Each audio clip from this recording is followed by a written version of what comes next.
Hello दोस्तों, जय श्री राधे श्याम। तो दोस्तों, स्वागत है आपका हमारे चैनल हिंदी कहानी वर्ल्ड में। और आज की कहानी का शीर्षक होने वाला है सफ़ेद साड़ी वाली चुड़ैल। कहानी बहुत ही मज़ेदार और इंटरेस्टिंग होने वाली है और हॉरर भी होने वाली है। अंत तक जरूर देखें। चैनल पर नए आए हैं तो तुरंत सब्सक्राइब भी कर लें। तो चलिए कहानी शुरू करते हैं। एक समय की बात है, एक गांव में सफेद साड़ी वाली चुड़ैल का आतंक था।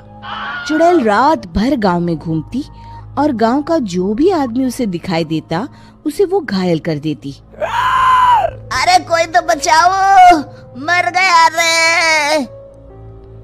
एक रात हरिया अपने खेत से अपने घर लौट रहा था कि तभी अचानक उसके सामने चुड़ैल आ जाती है। अरे बाप रे, ये चुड़ैल कहाँ से आ गई? आज तो मैं गया काम से।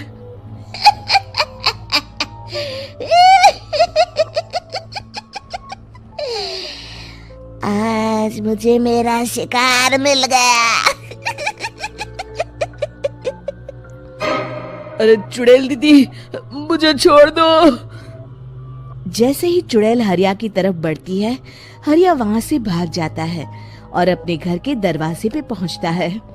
अरे भगवान, जल्दी से दरवाजा खोलो, मेरे पीछे चुड़ैल पड़ी है। हरिया की पत्नी जल्दी से दरवाजा खोल देती है। अरे आप इतना हाफ क्यों रहे हैं? अरे मेरे पीछे चुड़ैल पड़ी है, आज तो मैं बाल बाल बच गया। जल्दी से सभी दरवाजे और सभी खिड़कियों को बंद करके बत्ती बुझा दो। तभी चुड़ैल हरिया के घर के पास पहुंच जाती है। अरे वो आदमी कहाँ गायब हो गया? मैं भी देखती हूँ आखिर कब तक बचेगा। मैं अपने शिकार को इतनी आसानी से नहीं छोड़ती। इतना कहकर चुड़ैल वहाँ से चली जाती है। वहीं दूसरी तरफ हरिया और उसकी पत्नी दोनों अपने घर की खिड़की से ये सब देख रहे होते हैं। अरे बाप रे, ये तो बड़ी डरावनी चुड़ैल थी। अगले दिन ये बात आग की तरह पूरे गांव में फैल जाती है और धीरे धीरे लोग चुड़ैल के डर के मारे शाम होते ही अपने घरों से बाहर निकलना बंद कर देते हैं। कुछ दिनों के बाद भाई, मैंने तो इस चुड़ैल के डर के मारे रात को अपने खेतों को पानी देना बंद कर दिया है। कहीं मेरी फसल सूख गई तो मैं तो कहीं का नहीं रहूंगा। साहूकार का कर्जा कैसे चुकाऊंगा? अरे भाई, पूरे गांव वालों का यही हाल है। पता नहीं ये चुड़ैल हमारे गांव में कहां से आ गई। फिर एक दिन गांव के पास वाली नदी के किनारे एक बहुत बड़े तांत्रिक के आने की बात कुछ गांव वालों को पता चलती है। वो लोग जाके ये बात गांव के मुखिया को बताते हैं। मुखिया जी, नदी के किनारे एक बहुत ही पहुंचे हुए तांत्रिक बाबा आए हैं। हमें उनसे मदद मांगनी चाहिए। मैंने सुना है वो बड़े बड़े भूतों और चुड़ैलों को अपने वश में कर लेते हैं। मुखिया जी सभी गांव वालों को लेकर उस तांत्रिक के पास पहुंच जाते हैं। ओम फट स्वाहा, ओम फट स्वाहा। तभी तांत्रिक अपनी बंद आंखों को खोलकर कहता है, क्या बात है? तुम सब लोग यहाँ क्यों आए हो? मुखिया जी उस तांत्रिक को सारी बात बता देते हैं। अच्छा, तो ये बात है। और तांत्रिक अपनी आंखों को बंद कर लेता है। मैं देख रहा हूँ तुम्हारे पूर्वजों ने बहुत पाप किए थे, जिससे ये गांव अब श्रापित हो चुका है। उसी के फल स्वरूप तुम्हारे गांव में चुड़ैल आई है। ये चुड़ैल बहुत खतरनाक है, ये किसी को नहीं छोड़ेगी। हे भगवान, मर गए रे, अब क्या होगा? तभी गांव के मुखिया जी कहते हैं, बाबा, इस चुड़ैल से हम सबको बचा लीजिए। कोई तो उपाय होगा। इसका सिर्फ एक ही उपाय है। सभी गांव वालों को बारी बारी हर दिन अपनी आधी फसल उस पहाड़ी के ऊपर बनी काली गुफा में छोड़ के आनी होगी, तभी उस चुड़ैल की भूख मिटेगी और श्राप का प्रभाव खत्म हो जाएगा और तुम सब जिंदा बच जाओगे। सभी गांव वाले उस तांत्रिक की बात को मान लेते हैं और वहां से चले जाते हैं। फिर अगले दिन से रोज उस गांव के लोग बारी बारी से अपनी आधी फसल उस काली गुफा के पास जाकर रखाते। कुछ दिनों बाद हरिया की बारी आती है। बाप रे, आज तो मेरी बारी है उस काली गुफा में जाने की। क्या करूं, वो तो बड़ी खतरनाक चुड़ैल है। मेरे तो हाथ पैर कांप रहे हैं। फिर हरिया डरते डरते अनाज की बोरियां अपनी बैलगाड़ी में लाद देता है।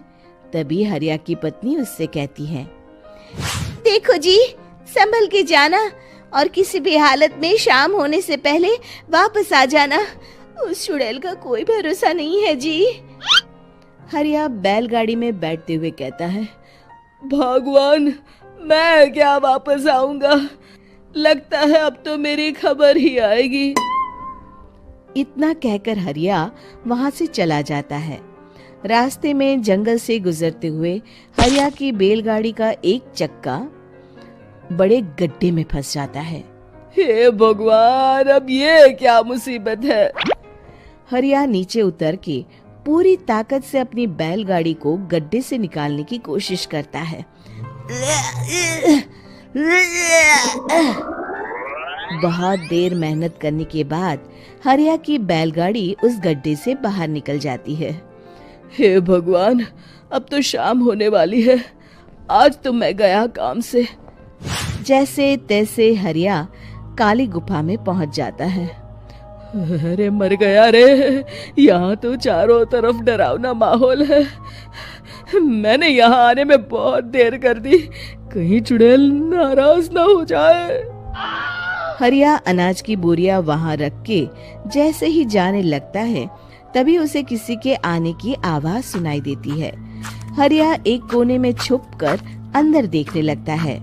चुड़ैल वहां आती है और फिर अपने चेहरे से नकली चुड़ैल का मुखौटा निकाल देती है।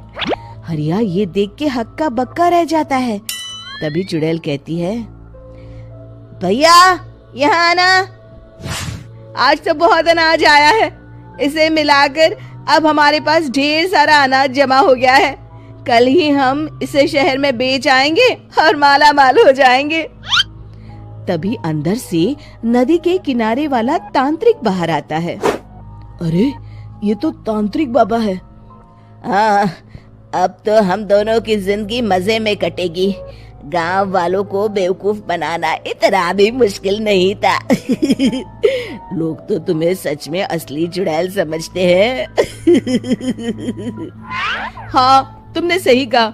अब ये गांव वाले चुड़ैल के डर से जिंदगी भर इस काली गुफा में अनाज पहुंचाते रहेंगे।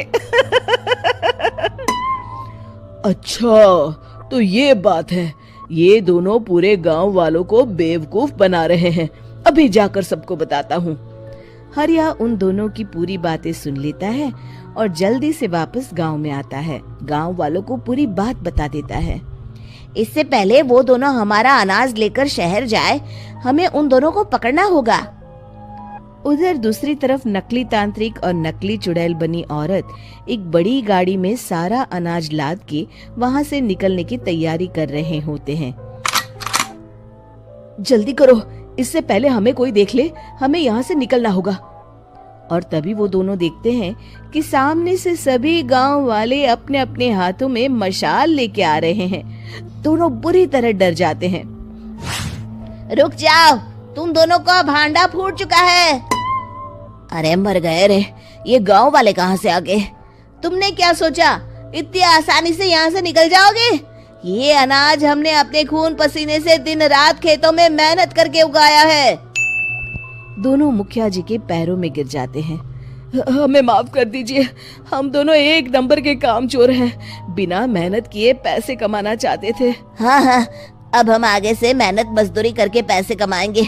हमें कुछ मत करना, हमें छोड़ दीजिए। इतना कह के दोनों गांव छोड़ के भाग जाते हैं और सभी गांव वाले फिर से खुशी खुशी रहने लगते हैं। शिक्षा, तभी तो कहते हैं कि किसी भी समस्या का समाधान केवल सूझबूझ से ही करना चाहिए और कभी हिम्मत नहीं हारनी चाहिए। तो दोस्तों, कहानी आपको कैसी लगी लाइक शेयर करके ज़रूर बताएं और कहानी पर कमेंट भी कर दें और इस तरीके की और कहानियां देखने के लिए चैनल को सब्सक्राइब भी कर लें। मिलता हूं मैं आपसे अगली कहानी में, तब तक के लिए राधे राधे।